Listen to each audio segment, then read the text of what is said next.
Hello everyone. Today we are going to start chapter 5, exercise 5a. Verify Rowe's theorem for the following function. हमारा first question क्या है? 5x x square minus 5x plus 4 in 1 less than equal to x less than equal to 4.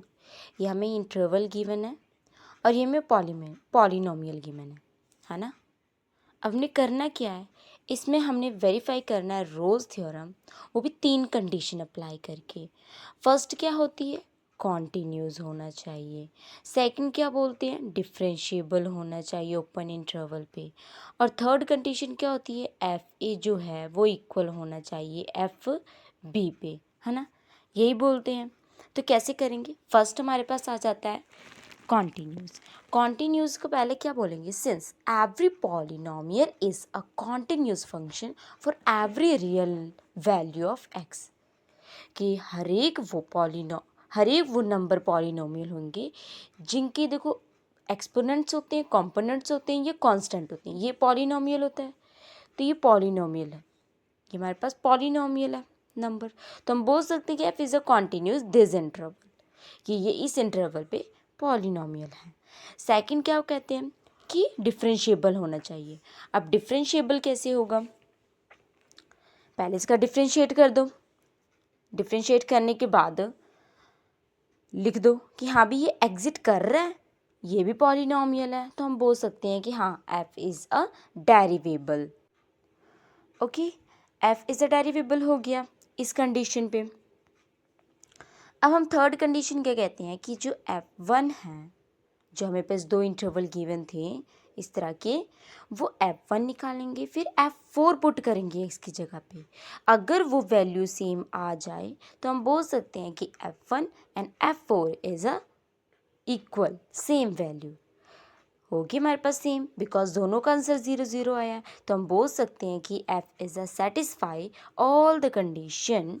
यहाँ पे लिखा है ना कि F is a satisfy all the condition of rose theorem. ठीक है, देयर एग्जिट. अब क्या बोल रहा है कि कम से कम एक बार सी पे एक वैल्यू एग्जिट करनी चाहिए जिस पे एफ डैश सी क्या हो? 0 हो.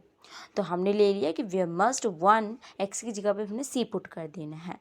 अब हम क्या कहेंगे कि यहाँ पे नाउ, ये वाली लाइन है, now F dash C equal to 0 gives, क्या दे रहे हैं? जो हमारे पास डिफरेंशिएबल करके आया था वो ये वाली वैल्यू आ गई 2c माइनस 5 इक्वल टू 0, और इसकी वैल्यू ये आ जाएगी जो कि क्या 1 और 4 पे लाई कर रही है. सी की वैल्यू 5/2. नंबर लाइन बना के देख लेते हैं. अगर मैं नंबर लाइन बनाती हूँ 1 और 4, क्या ये 5/2 आता है? हाँ आता है. 5/2 यहाँ पे आ रहा है, मतलब ये आ रहा है ओपन इंटरवल में. तो हम बोल सकते हैं कि रोज थ्योरम इज वेरीफाइड, है ना. रोज थ्योरम वेरीफाई होगी. इसी तरह अगला क्वेश्चन है, सेकेंड क्वेश्चन हमारे पास है F X equal to X square in -1 1. क्या अब ये वो रोज थ्योरम वेरीफाई कर रहा है एक्स स्क्वायर किस इंटरवल पे? Close interval -1 1. ठीक है, तब देखते हैं. भाई मुझे पता लग गया ये तो एक्स स्क्वायर है, ये तो कॉम्पोनेंट्स एक्सपोनेंट्स और कांस्टेंट वाले टर्म में से एक उठाया गया एक्स स्क्वायर. तो ये बोल सकते हैं कि पॉलिनोमियल है, तो it is a polynomial in x square. So every, पहले क्वेश्चन में मैं किया था कि कोई भी पॉलिनोमियल नंबर मिल जाए वो हमेशा क्या होगा? कॉन्टिन्यूज़ होगा. तो बोल सकते हैं कि हाँ भी ये कॉन्टिन्यूज़ है इस वैल्यू पे, है ना. कॉन्टिन्यूज़ हो गया. सो एफ डैश एक्स जब निकालेंगे, हम एफ डैश एक्स निकाला हमने, उस ये तो कॉन्टिन्यूस पता लग गया क्लोज इंटरवल पे. जब तुम सेकंड इंटरवल करोगे ना डिफरेंशिएबल, उसमें ओपन लगाना. क्लोज में ये होता है कि -1 से 1 भी बीच के नंबर भी होंगे और -1 और 1 भी उसमें इंक्लूड होंगे. बट इसमें ओपन इंटरवल में क्या होता है? सिर्फ -1 और 1 के बीच के नंबर ही होंगे. तो जब हमने इसका डिफ्रेंशिएट किया एक्स स्क्वायर का डेरिवेटिव करोगे तो एक्स स्क्वायर का जो स्क्वायर था वो अंदर आ जाएगा 2x, जो कि एग्जिट हो रहा है हमारे पास -1 से 1, है ना. एग्जिट हो रहा है. So therefore f is a derivable in -1 to 1 is a open interval. अब सेकंड केस में हम क्या करते हैं कि f1 किसके इक्वल होना चाहिए, जो वो वैल्यू दी है हमें यहाँ पे वो इक्वल करेंगे प्रूफ, पहले -1 लेंगे फिर 1 लेंगे, अगर वो इक्वल आ गए तो हमारी तीनों कंडीशन क्या बोलती है, सेटिस्फाई होगी। सारी कंडीशन देखो, ये भी इक्वल आ गई इसकी, ये भी, दोनों की वैल्यू सेम आई है 1 1, तो f satisfy all the condition of Rolle. फिर आगे क्या करते हैं हम, कंडीशन तो वेरीफाई हो गई, देयर मस्ट एग्जिट एटलीस्ट 1 सी, मतलब बोल रहे हैं कि केवल और केवल एक सी पे एग्जिट होना चाहिए जिस पे सी की वैल्यू 0 हो। ठीक है भाई, अब मैंने जो डेरिवेटिव किया था वो 2x आया था, बट मैंने अब x की जगह पे c पुट करना है तो 2c आ जाएगा। तो एफ डैश सी हमारे पास क्या होगा, c की वैल्यू 0 आ जाएगी, इधर 0 आ जाएगी। क्या आप c की वैल्यू -1 और 1 के बीच में 0 आती है, हाँ आती है, तो रोल्स थ्योरम क्या हो जाएगा, वेरीफाई हो जाएगा। अगर नहीं आती हो इस कंडीशन में तो रोल्स थ्योरम यहाँ पे वेरीफाई नहीं होगा। ठीक है, इसी तरह हमारा थर्ड क्वेश्चन है, उसमें तो वेरीफाई होगी रोल्स थ्योरम। थर्ड क्वेश्चन हमें क्या कहता है कि F X equal to 2 bracket में x+1 एंड ब्रैकेट में x-2 इन किस इंटरवल पे, क्लोज इंटरवल -1, 2। ठीक है, ये क्वेश्चन है। अभी तक तो हम पॉलिनोमियल वाले करते आ रहे हैं, बट इसमें थोड़ा सा पॉलिनोमियल की ही कंडीशन दी गई है, बट थोड़ा सा चेंजेस है, बट हमें पता है ये पॉलिनोमियल है क्योंकि ये प्रोडक्ट में दिया है। जब प्रोडक्ट को सॉल्व करते हैं तो answer we will get polynomial. Okay, तो क्या करेंगे, लिख देंगे भाई कि हाँ भी F X is a polynomial in X. X क्या है, पॉलिनोमियल, एफ एक्स क्या है, पॉलिनोमियल है किस पे, एक्स पे। तो बोल दिए x is a continuous in a close interval -1 and 2। Second बोलता क्या है, डेरिवेटिव करो। चलो ठीक है, मैं डेरिवेटिव करती हूँ, तो F X is the derivable in X, मैं डेरिवेटिव करती हूँ, अगर -1 करती हूँ तो वो 2 के इक्वल आ जाता है ना, -1 और 2 एक दूसरे डेरिवेटिव भी है ये। अगर मैं डेरिवेटिव करूँ तो ये 0 आ रहा है, देखो अगर यहाँ पे -1 करती हूँ एक्स की जगह पे लेके, है ना, यहाँ पे -1 करती हूँ क्योंकि इंटरवल में जो बोला वही लूँगी, -1 2, तो अगर मैं -1 लेके करती हूँ तब भी 0 आ रहा है, 2 लेके करती हूँ तब भी 0 आ गया, तो ये डेरिवेबल है। उसके बाद थर्ड स्टेप क्या बोलता है कि जो हमारे पास ये इंटरवल है ये इक्वल होने चाहिए, तो मैंने देखा ये इक्वल ही है, इक्वल हो गए, है ना। ये मैंने इस वाले पॉइंट पे जब पुट करके देखा तो वो 0 के इक्वल आ गया, तब डेरिवेटिव, अगर तुम डेरिवेटिव करके देखो ना इसका डेरिवेटिव ये आंसर आ जाएगा 1 1, ये 0 बन जाएंगे, है ना, डेरिवेटिव हो रहा है इसका। ठीक है, अगला थर्ड कंडीशन, तो ये तीनों कंडीशन क्या होगी, सेटिस्फाई कर दी और दी कंडीशन सेटिस्फाई होगी, तो हम बोल सकते हैं कि रोल्स थ्योरम इसमें अप्लाई होगी, बट एक और कंडीशन पे। क्या वो कंडीशन है कि इस पर सिर्फ एग्जिट करना चाहिए सी कम से कम एक बार, क्या होना चाहिए, 1 -1 2 such that F dash X equal to 0। ठीक है, तो now F X is of degree 2 and consequently F dash X is a degree of 1। मतलब उसमें हमें दिया हुआ था x-1 x-2, है ना, इसकी कितनी डिग्री, 2 डिग्री है, जब हम इसका डेरिवेटिव करेंगे तो कितनी डिग्री आ जाएगी, 1 डिग्री। तो एफ डैश एक्स हैज़ एटलीस्ट 1 real number in -1 to 2 closed open interval, F dash X exactly 1 0, -1 to 2, एक 0 तो हमें मिल ही गया, है ना। इसी तरह फोर्थ क्वेश्चन क्या है, सेम ही है, रोल्स थ्योरम अप्लाई होगी। फोर्थ क्वेश्चन करते हैं, F X equal to cos 2x। अब हम थोड़ा साइन, है ना, ट्रिग्नोमेट्रिक के टेबल पे आ जाते हैं। cos 2x बोल दिया, cos साइन ऐसे वाले क्वेश्चन आ जाते हैं। अगर sin 2x आता है तो बिल्कुल इसी फॉर्म में करना है।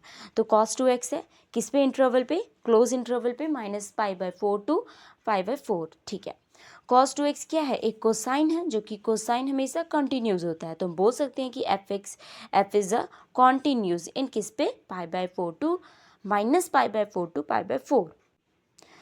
थर्ड सेकंड केस में हम क्या फाइंड करते हैं, एफ डैश एक्स जो है, F dash x derivative find करते हैं। इसका डेरिवेटिव निकालोगे तो -2 साइन 2x आएगा, जो कि एग्जिट कर रहा है इस वाली वैल्यू पे, तो डेरिवेबल भी हो गया, है ना, डेरिवेबल भी हो गया। अब थर्ड केस क्या फाइंड करते हैं हम, उस वैल्यू जो इंटरवल में हमें गिवन है वैल्यू, उसको हम इसमें पुट करते हैं, एफ की वैल्यू एक्स की वैल्यू पे पुट करा, दोनों की वैल्यू मेरे को दिख रहा है 0 आ गई, तो ये भी इक्वल है, तो एफ क्या हो गया, सेटिस्फाई कर दिया, एफ सेटिस्फाई कर गया ऑल कंडीशन पे। तो अगले केस में हम क्या फाइंड करते हैं कि there must be exist at least one C, है ना। तो बस एफ डैश सी की जगह पे 0 पुट कर दो और जो हमारे पास क्वेश्चन डेरिवेटिव करके आया था एफ डैश सी का उस पर बस सी लगाना है तुमने। सी लगा के उसकी सी की वैल्यू मिल जाएगी। अगर उस पर लाइक कर रहा है वो तो ठीक है, नहीं कर रहा है तो हम बोल सकते रोज थ्योरम नहीं वेरीफाई होगी, बट यहाँ पे लाइक कर रहा है तो हम बोलेंगे कि रोज थ्योरम इज वेरीफाई, है ना। इसी तरह अगला क्वेश्चन है F X equal to E X cos X in किस पे, pi by minus pi by two to pi by two. तो वही लिखेंगे कि हाँ भी E X and cos X जो है वो कॉन्टिन्यूज है फंक्शन, किस पे, इस पे, है ना, कॉन्टिन्यूज फंक्शन होगी। तो आगे डेरिवेटिव करते हैं, उसका डेरिवेटिव किया तो पता लगा कि मेरे पास ये आ गया E X cos X plus sine X, ठीक है। इसका प्रोडक्ट रूल लगेगा जो हमने 11th 12th में किया था, वो वाला प्रोडक्ट रूल लगा के तुम्हारे पास E X cos X plus sine X आ जाएगा। अब इसके डेरिवेटिव एफ एक्स इधर डेरिवेबल हो गया, ये नहीं आएगा, यहाँ पे आएगा minus pi by two to pi by two आएगा यहाँ पे, ओके। अब इसमें minus pi by two put करेंगे, इसमें पाई बाय टू पुट करेंगे, वैल्यू सेम आ गई तो एफ एक्स क्या हो गया, सेटिस्फाई कर गया कंडीशन। बट हमारे पास एक और कंडीशन रहती है, वो कंडीशन क्या है कि there must exist at least one C. ये तीनों कंडीशन के बाद हम वो वाला फॉर्मूला, वो वाला स्टेटमेंट देखते हैं। वही आ गया कि there must exist at least one C of value this C पे, जिस पे सी की वैल्यू 0 होनी चाहिए, ठीक है। हम देख ही लेते हैं सी की वैल्यू क्या आती है। तो देखा मैंने कि सी की वैल्यू एफ डैश सी कर है यहाँ पे, तो सी पुट किया और कॉस साइन एक्स की जगह पर साइन सी सी लगा दिए, ठीक है। अब यहाँ पे टेन सी बन गया, यहाँ पे 1 था, याद रखना यहाँ पे नेगेटिव होगा, ठीक है, नेगेटिव, यहाँ पे कुछ नहीं है साइन के आगे। सी की वैल्यू पाई बाय 4 रहेगी, जो पाई बाय 4 किस पे लाई करता है, इस वाली वैल्यू पे। तो Rolle theorem is verify, Rolle theorem verify होगी। अगला क्वेश्चन है फोर्थ हमारे पास कि एफ एक्स इक्वल टू, अब अंडर रूट में आ गया। अंडर रूट के क्वेश्चन कैसे करने हैं, क्लोज इंटरवल पे -1 to 1 दिया गया है, जिसमें एफ एक्स क्या है, कॉन्टिन्यूज हो गया क्लोज इंटरवल पे। बस हमें पता होना चाहिए, प्रूव करके दिखाने की जरूरत नहीं होती है, बस हमें पता है कि ये यहाँ पे कॉन्टिन्यूज है, रूट वाला कोई वैल्यू आएगी तो वो कॉन्टिन्यूज होगा बिकॉज इज दिस, ठीक है। अब सेकंड में क्या करते हैं, डेरिवेटिव फाइंड करते हैं। डेरिवेटिव फाइंड किया, हमारे पास ये आ गया। डेरिवेटिव तुमने 11th 12th में सीखा होगा, वो डेरिवेटिव सॉल्व करोगे तो हमारे पास ये आ जाएगा। F X is a derivable in, derivable हो रहा है, ठीक है, -1 to 1, okay. F X is a derivable हो गया -1 to 1। अब थर्ड कंडीशन में क्या फाइंड करते हैं, थर्ड कंडीशन में एफ की वैल्यू, एफ एक्स की जो वैल्यू थी वो हमारे इंटरवल में वाले में प्रूव करते हैं, है ना। तो बस वो वैल्यू डाल दो, तुम्हारे पास आंसर आ जाएगा।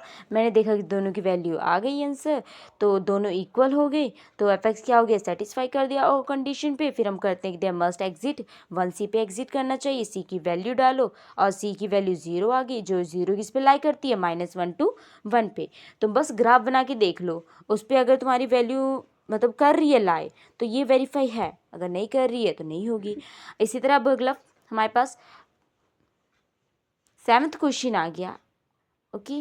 7th क्वेश्चन करेंगे कैसे हम, F X equal to modulus में 9 माइनस एक्स का square in closed interval -3 to 3। So पहले हमने ये बताना होता है कॉन्टीन्यूस है कि नहीं है, तो ये पॉलिनोमियल है, सो कॉन्टीन्यूस बिकॉज एक्स स्क्वायर 9 है ना, एक्सपोनेंट्स कांस्टेंट, तो ये क्या है, कॉन्टीन्यूस है। तो हम बोल देंगे कि because it is a polynomial function so it is a continuous. अब इसका सेकंड में हम क्या कहते हैं, डेरिवेटिव फाइंड करना है। डेरिवेटिव फाइंड करो, डेरिवेटिव फाइंड करके तुम्हारे पास एफ डैश एक्स की वैल्यू -2x आ जाएगी, जो कि डेरिवेबल है। बस इसकी वैल्यू पुट करो, दोनों की वैल्यू आ गई, ये हमारे पास इक्वल होगी तो सेटिस्फाई कर गया और कंडीशन। सो ये एग्जिट कर रहा है एटलीस्ट 1 पे, 1 सी पे एग्जिट करना चाहिए, जिसकी वैल्यू 0 इसके बीच में आती है, तो बस ये रोज थ्योरम अप्लाई हो गई, ठीक है, रोज थ्योरम अप्लाई हो गई। बस ये लास्ट क्वेश्चन है, देखो लास्ट क्वेश्चन कैसे होगा। Last question F X equal to X bracket में x+3 ई की पावर -x/2 इन -3, 0 क्लोज इंटरवल पे। पहले क्या है, ये पॉलिनोमियल है, ठीक है, इसका प्रोडक्ट मतलब जब तुम मल्टीप्लिकेशन सॉल्व कर दोगी ये हमें पता लग जाएगा कि हाँ भी ये पॉलिनोमियल है। पॉलिनोमियल फाइंड करके हमने बता दिया कि ये कॉन्टीन्यूअस है। कॉन्टिन्यूस के बाद डेरिवेटिव, डेरिवेटिव ये किया हुआ है, डेरिवेटिव कर लो, F X equal to X square plus 3x E की पावर एज इट इज़ है ना। जब इसका डेरिवेटिव करेंगे एक्स स्क्वायर का 2x बन जाएगा, 3x का 3 बन जाएगा, ई की पावर -x/2 थी, ठीक है, वो आ गया। अब इसका हमने प्रोडक्ट करना है, first function derivative of second function derivative of वो कर दो, कॉमन ले लो x की पावर 2, उसके बाद पॉलिनोमियल आ जाएगा, पॉलिनोमियल हमारे पास आ गया तो हम बोल सकते हैं कि हाँ भी ये क्या है, पॉलिनोमियल तो सबसे पहले सॉल्व कर देना, ठीक है। तो ये क्या पता लग रहा है कि ये डेरिवेबल है, बस इसमें वैल्यू डालो, 0 आ गई तो एफ एक्स क्या हो गया, सेटिस्फाई कर दिया। सिर्फ एग्जिट करना चाहिए एक बार सी पे जिसकी वैल्यू 0 हो, तो देख रही हूँ सी की वैल्यू -2 आ गई जो कि -3 से और 0 तक -2 लाई करता है। तो हमारे ये क्वेश्चन थ्योरम वाले सारे हो गई। तो आपको वीडियो पसंद आई हो तो please like and share and subscribe ज़रूर करें। Thank you, have a nice day.